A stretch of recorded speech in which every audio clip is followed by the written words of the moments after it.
Welcome everyone, Dr. Thor here. We're picking up on part 2. Here's again a typical drown technologies.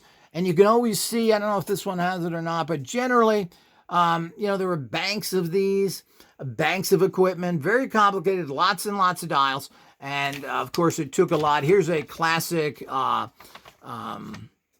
instrument of drowns, and of course it has her classic 9 dials. Now, why did she use 9? Now, again, Ruth Drown being very metaphysical, well, she was using the number 9, which is a very strong number, basically 3 times 3, and the setup of it as being a mystical number. This was also connected apparently very heavily into the Kabbalah, which she was getting rates from and coordinating the Kabbalah into her radionic machines.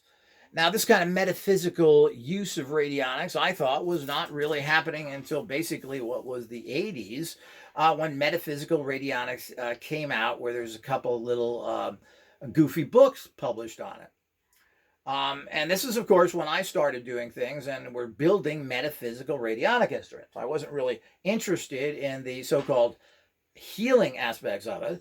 At this time, everybody was starting to use radionics for money drawing, for protection, for all the metaphysical things in society, and they weren't really working on just or at all using it for, quote, healing purposes.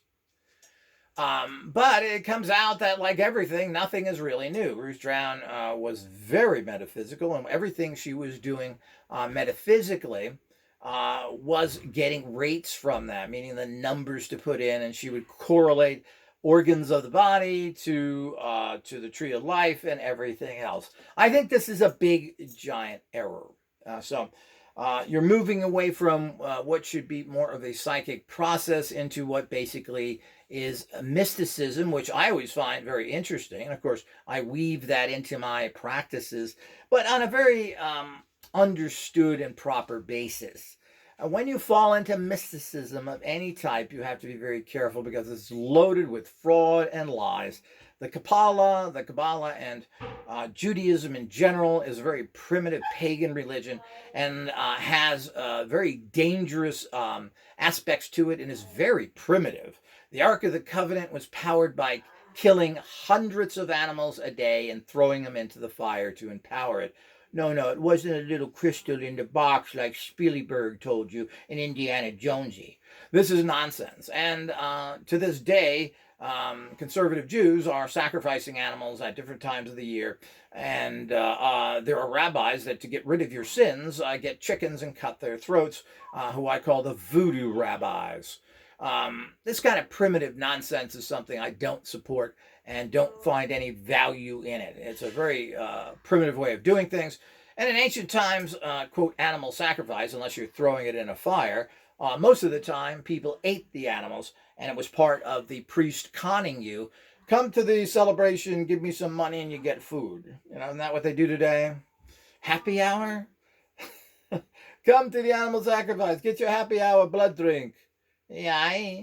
So the whole idea is that we have all that. So we have to be very careful. Now, like all mysticism, there's a core of it that's fascinating and may be powerful. The problem is when you get into all this dogma and everything else, and what do we really know? At least the Jewish people have kept documents apparently very well kept together and haven't lost things. And probably they're the only ones that have. Most other things can't be read. We don't know what they mean, etc. But it's also a big mishmash of complicated nonsense, because they actually are at the point where they are on that it just becomes a bunch of pseudo-intellectual pursuits where they have a priesthood who is highly valued, who does nothing but sit around all day commiserating, usually while everybody else does all the work, and particularly the women and children. And this is all part of conservative Judaism and most other conservative religions like Islam, who basically the men do nothing while the women do all the work.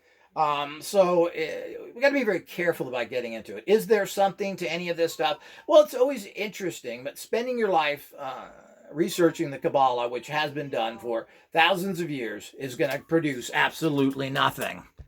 Now, there's been an awful lot of gossip to the fact that The world is ran by these magical cults who use spells to control everybody. This is complete nonsense. The world is ran by gangs and guns, and that's what's always out. Now, they want to intimidate you, particularly you primitive people that believe in spooky little spirits that control your life, to give you that double whammy of control over your consciousness. Just isn't true. And of course, they use these goofy rituals to actually, again, brainwash you into think something's going on behind the fact that the guy behind that curtain's got a 45 pointed at your head. So it's a little ridiculous. The world is ran by the criminal intelligence agencies that own everybody and everything. This is a verified fact. It's not complicated. It's not hard to do. And all these things were created by, and the big shift came over when the intelligence agencies were turned over to the Nazi Gestapo, who took over the world in the United States in particular. They had taken over the world already, owning pretty much every inch of soil out there. You'll find some little Deutschie squatting on it. So the whole idea is that this is the reality that's out there. So it has nothing to do with this mysticism that is going to be controlling the world. That doesn't work. What works is gangs and guns. Simple as that. And don't be fooling yourself that there's something more than that. Now, there's certainly alternative energies, and anyone who's seeking to threaten the power structure will seek the alternative energies that are out there. But like most people in the 20s, 30s, 40s, and probably even past that, have to understand that this was very big. Madame Blavatsky, who is basically, her name was Han, who was a German who married a Russian and then pushed her gobbledygook of crap on the public, were books that were read by everybody coming up with her fantasized version of history. Here's a person who lived in India and never even knew of yoga, who was a filthy, dirty, fat slob, keeping up the German tradition. So the whole idea is that we have to understand that and what's going on. Now, Ruth Drown, of course, getting caught in all this mysticism, other things. This is very common. As I said, this is what people did in those days. People didn't necessarily do like the idiots of today to go join some stupid church when you actually get over the reality of it. So the whole idea is that that's the nature of what's going on of those times. Now, and this, of course, even up to this day, that metaphysics is a very big area of interest with people on many levels. Who doesn't like card reading, tarot cards, the runes, psychic powers, all this stuff? You know, most people find this stuff pretty credible, and they find it, if nothing else, fun. So Ruth Drown got involved in that. She had her whole thought system and believed that, which is interesting, and it may be where the interest in radionics and the rebirth of it may have come from these people who seem to align much more with Atlantis, which is certainly the way to go. You want to align with societies that are unknown of and not connected to society structures that we know of today. So if you connect to some ancient belief system, Buddhism, Judaism, whatever it may be, you're bringing in all the human garbage with that. And we can trace these people pretty well, and we find out that they really were not up to anything good and certainly have achieved nothing. The Tibetans have achieved absolutely nothing. They're an enslaved race of basically nobodies who run a hierarchical religious system to achieve what? How have they helped anybody? 2% of their medical books have been translated into other languages, meaning English. So all that knowledge sits there and nobody can use it. They like to have their hand out to get lots of money, like all these people do, but what have they ever done? Nice philosophy is nice to have a chat of nice philosophy, sitting in front of the fire with a cigar and a cognac. Let's talk about philosophy. And after that, you can then take a quick trip to the John and really get rid of it all. The point is, it does very little for anyone. We need practical things that work and not philosophies. But the bottom line is that she was very much into that. So she moved away from electric, moved into, even though she claimed to have been in radio frequencies and other things, but none of her instruments seem to have that. Her instruments all seem to be kind of strange. Also, her main clinic instruments, and she had a clinic in a school. This was a pretty big operation. And she was in business for many, many years.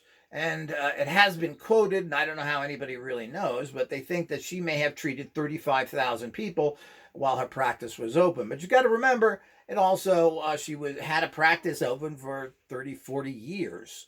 As such, this is something that we have to look at in terms of how. And again, you've got to understand the time and date. There were no drugs. There were no basic machines or treatments or anything else out there.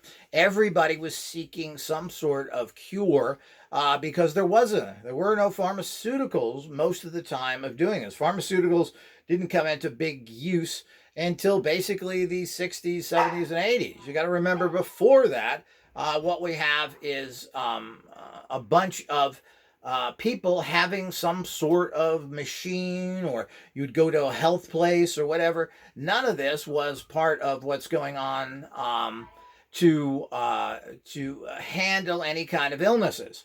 So this is a very serious problem that we have to look at it, and we have to understand what's going on. Now everything is give somebody a pill and shove them out the door, and of course you collect your money for doing nothing, as these imbecilic doctors do, that don't help you with anything but take your money and then stuff a pill in your hand, which may or may not help you. Certainly there's some good medications, and there's also some very bad ones that actually kill you.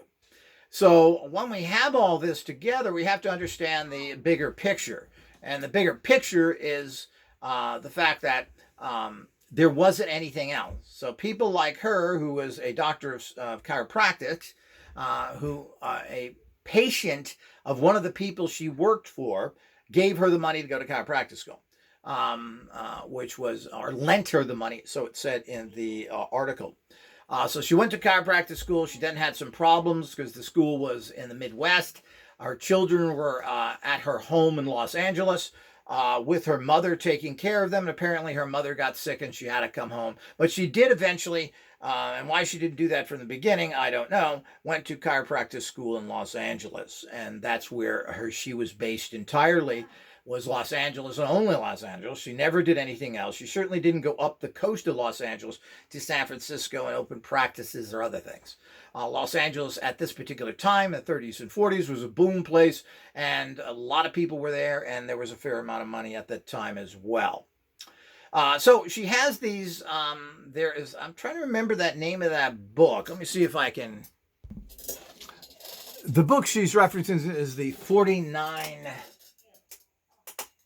Degrees, which is a whole spiritual training course that she believed in and is a whole part of her philosophy. And remember, what people believe in is what they put into their work. So if you get someone who has a strong belief system, no matter what it is, it's going to be blended into their work.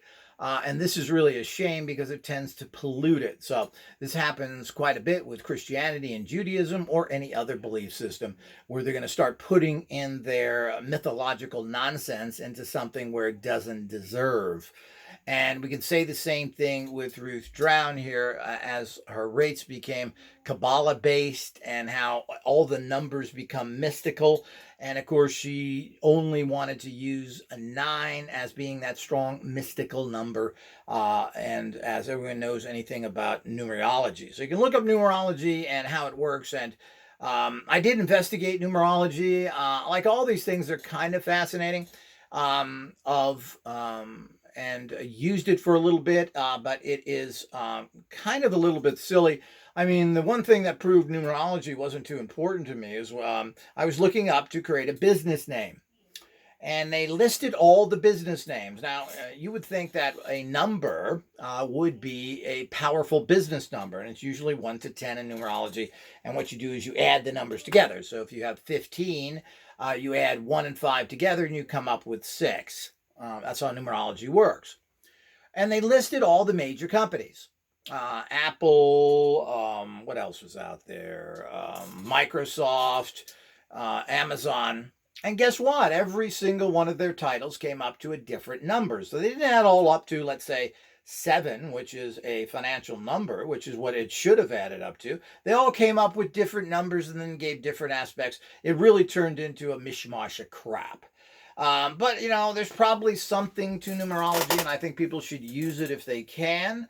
If you're picking a name, if you're doing this, I don't know if I'd go too much trouble into it, but why not use everything available to you? Use astrology, numerology, anything that's available out there that can give you a missing number, so to speak. Life is kind of like a board of missing numbers, and to finish and complete life and be successful, you got to fill in all those numbers on the board.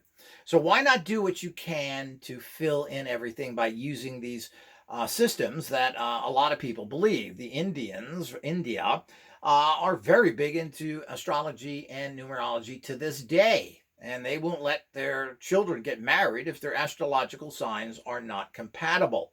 This is causing problems to this day. And they use all these things to make decisions and so forth with. And I think by a person who is very grounded, these kind of things can be helpful. But with the fact that every single super billion-dollar company had a different number, meaning the fact that any number is good, 8 is good, that's very business-based. Yeah, but these companies didn't have those numbers. Again, this is what you run into in the problems of using any system, including systems that people claim are scientifically based, like you learn in physics and at Caltech and all these other garbage schools of incompetency. So we have to be careful with everything, and it takes a high-level ascended person to blend all this together so you can figure out what's going on. So again, she has this entire, and I have not read the book.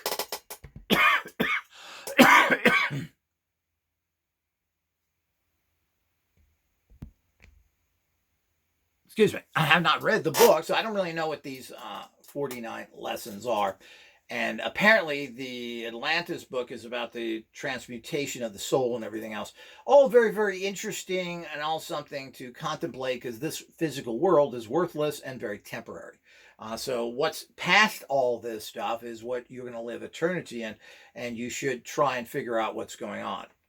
But Ruth Drown was in that. The problem with Ruth Drown is we can go into a lot of things. As I said, they claim she treated 35,000 people. She was in business for at least 40 years, it appears. I'm not sure when she exactly started, but it ended with her second arrest and death in, what was that, 1965, I believe, if I remember it correctly. Somewhere in the 60s. Could be 63, 64. So again, the articles, many of them stated different. So originally, she was tested in 1950 by the University of Chicago of her system. And some people even state that they was set up by her followers. Go test this here. Prove your system to the world. So she went there in 1950 to the University of Chicago. And by independent people, I'm assuming they weren't hostile towards her. But, people that are hostile can be turned into friends if what you do works. She was tested, and she pulled a lot of con things that are typically done by cons, which I've had pulled on me. But she got absolutely none of them. They gave her blood samples, and people had different diseases, and she came out with the most outrageous things and named like 6 different horrible conditions, thinking that one of those 6 should be right, and then you claim it. So if you say someone has a bad knee and they have lung problems and this and that, well, you got a bad knee, you got lung problems, looks like you have cancer starting here. Well, you've covered everything, haven't you? So they say, oh, yeah, that person, oh, see, I told you they had cancer. Well, yeah, you name 60 things, and I know a lot of people that do this. And of course, this is done by a lot of psychics with their predictions. They'll make 100 predictions for the coming year, and how can you not get some of those right? So you get 98% of it wrong, you get 2% right, and of course, what do you talk about? This is typical. I had this done by a so-called medical radionic radiothesia person who was using pendulums. And you got this and that. Yeah, this and that wrong with your body and everything else. You're missing this. Well, this is nonsense. So when you give somebody 50 things that are wrong with them, it means you have not found the major problem. And these are not the realities of it. So it's all that kind of crap that go with that. So all of that is nonsense. When people give you huge amounts of information and tell you 50 different things, well, they're fishing. That's not correct. You want to find what the root of the problem is. So if someone's sick, what is it? How's the liver? How's this and so forth? What is it? So, and then, of course, it's the problem of finding whatever works to cure it. So she pulled that game and she got every one of them wrong and pretty much went home in disgrace. And some people think that this was the starting of the downfall of her practice. But most likely that wasn't overly found. You got to remember, how do you get information in the 1950s? You read the newspaper? You think her case is going to be on the nightly news, on radio, etc. So the whole idea is it's very difficult to reach any number of people, period. I have to go into print and a certain amount of people are going to read that. So it's very hard to get anything out there or to start a chain of information out there so people could understand it. So these are all the big problems that go on there. So, and that was 1940, I should say, that happened with the actual. And don't hold me to these dates. As I said, I've read so much, and I tend not to keep notes to do this. It gets confusing later. But in 1950, that was 1940 at the University of Chicago, and I'm assuming there's some papers there, but getting them and everything else would be a nightmare and difficult to find. So it's not something that can be overly conferred, because that's what a good researcher does. What is there a write-up on that? And apparently there was. I've read this many times, but we don't know what the truth is. Anything, anywhere, printed by anyone, even your best experts, could be complete nonsense, because most experts are finding information from other experts that they've never verified. Well, he's kind of a good chap, so I believe what he tells me, because you're not going to go research that. You don't have the time. So we just don't know what happened in these tests, but certainly that seems to be the case. Abrams had a similar problem where his people couldn't prove his stuff either. So it's pretty bad as a person who believes all this stuff, that you can't really demonstrate some really impressive results, and she failed horribly. Then, as I said, that was 1940. 1950, then she was arrested for the first time. She was for selling this equipment and everything else, and she was told you can't sell this equipment over state lines. This is what usually happens. It happens to everybody. So you're not allowed to ship out of state, which, of course, particularly with small populations back then, means that you probably wouldn't make any money. I'm assuming a lot of people would come there and pick it up or whatever. There's lots of ways to get around that, but of course it does cause problems. They did the same thing to Wilhelm Reich, and one of his employees, who I believe was paid off, shipped devices outside of the state, and then they arrested Reich for that, because the court said he couldn't do it. Now, he had nothing to do with it personally, and that's one of the problems as well with having employees, etc. I've had employees that are stupider than a pile of turds mixed with idiot juice. That would do something like that, and they, oh, I'm sorry. Yeah, these are the kind of scum you run into in life. Now, the point is that that's not what happened to her, though. Now, she was running this pretty large place selling. Apparently, she had thousands of these machines. It has been stated that when they confiscated, and I think at that time they confiscated a couple of her machines as well, which they refused to bring back. Starting their kind of harassment was going. So they took some of her valuable machines, a couple of big ones or so, and they didn't return this in her original raid, and she was fined $1,000 and told not to do that. Now, and that was 1950. Now, in 1963, they then raided her again after they sent in investigators. The investigators went in and with blood samples. And again, I've read varying reports of this. Some people said they brought her animal blood.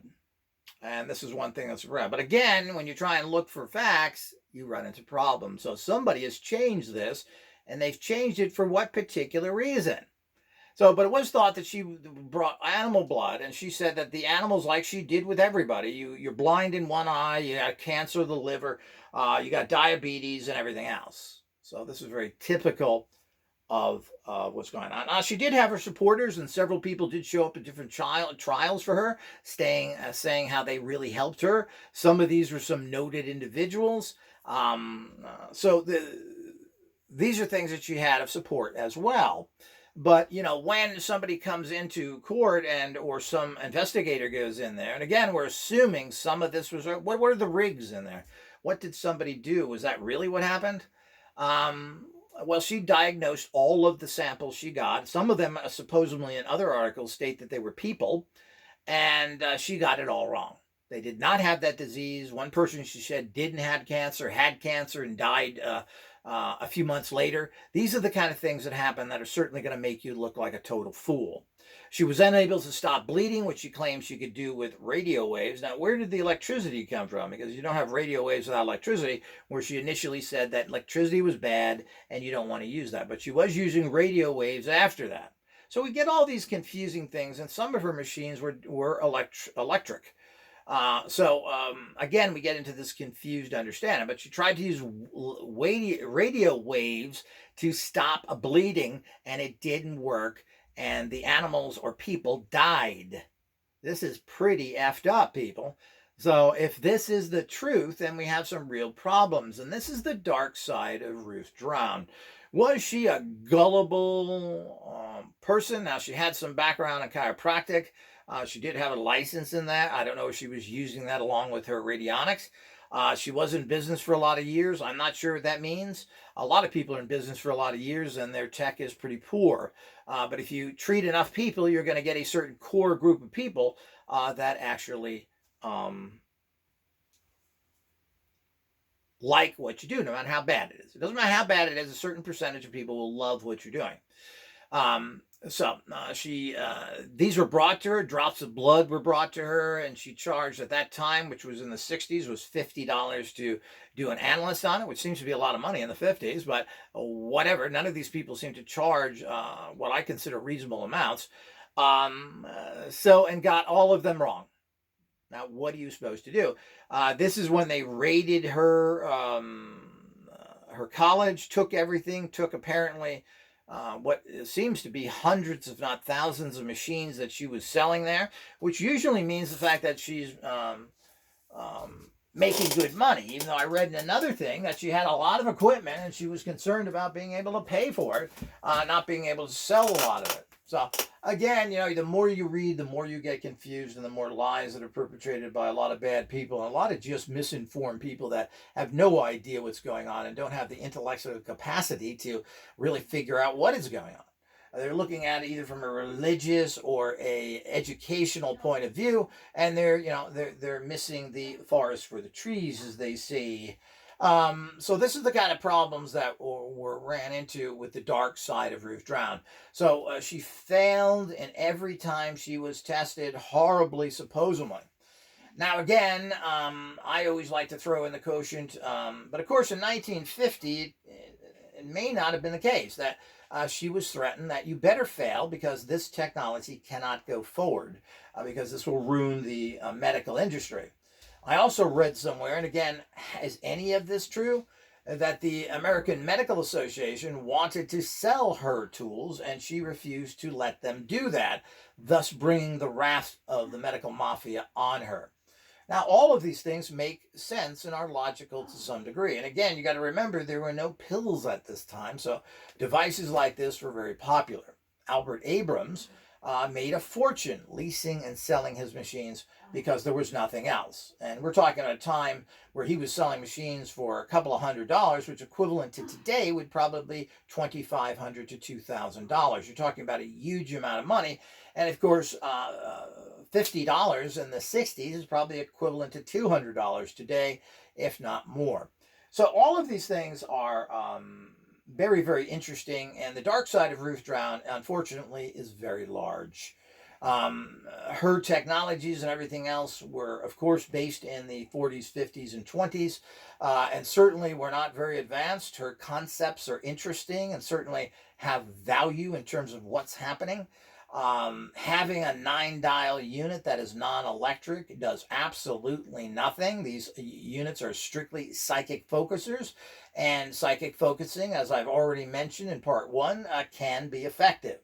But there's certainly nothing going on there. There aren't any special waves being put out. There's nothing happening there whatsoever.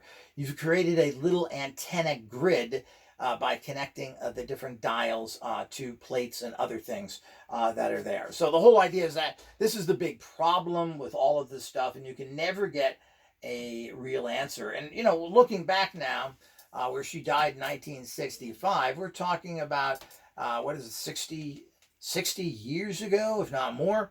You can't find anything any longer. To go out and do things, to actually find witnesses and people who knew what was going on, even find documentation is very difficult.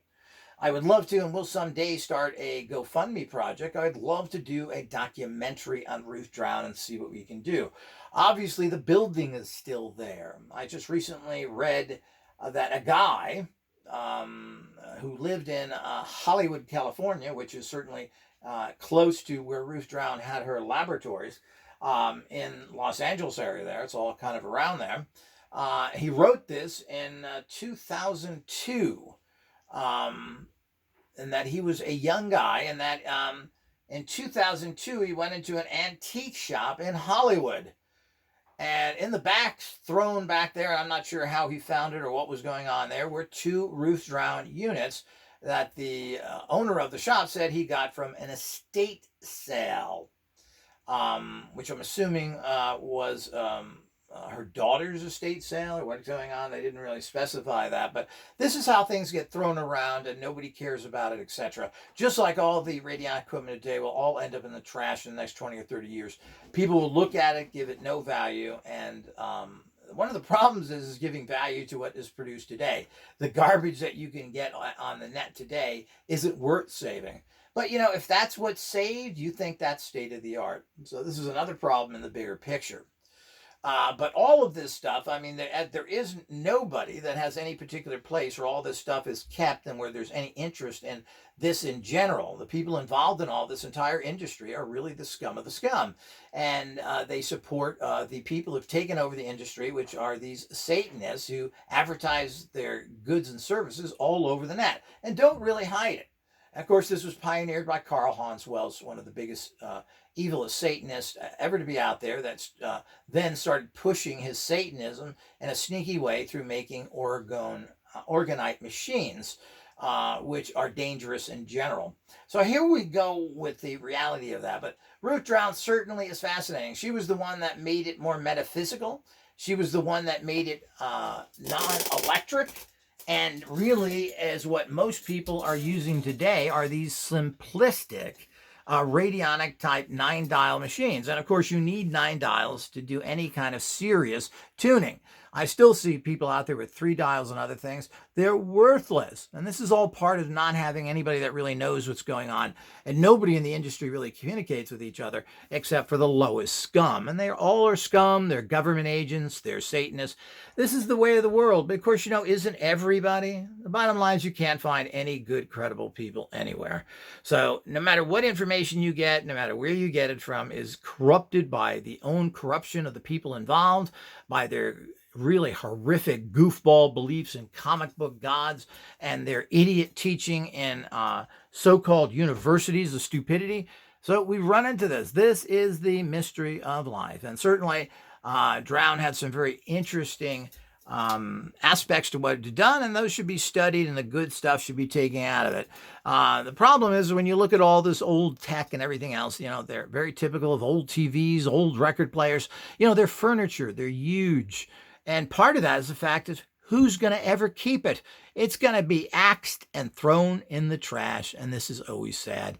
And while car collectors and other people may have a group of people that save and rebuild this stuff, nobody in the industry does it, and that's one of the problems. And there's very little public support. And the people that do want to support things want to buy things for pennies, which will result in no money being able to save and do any kind of serious research. But that's the way the whole world is. Well, hope you understand. I will come back with reviews of her 2 books, which should then finish up my look at Ruth Drown for the near future. And of course, I'm going to review her radionic books as well and get into her theories, etc. I haven't read those in years, and people need to look at those yet again. Until next time.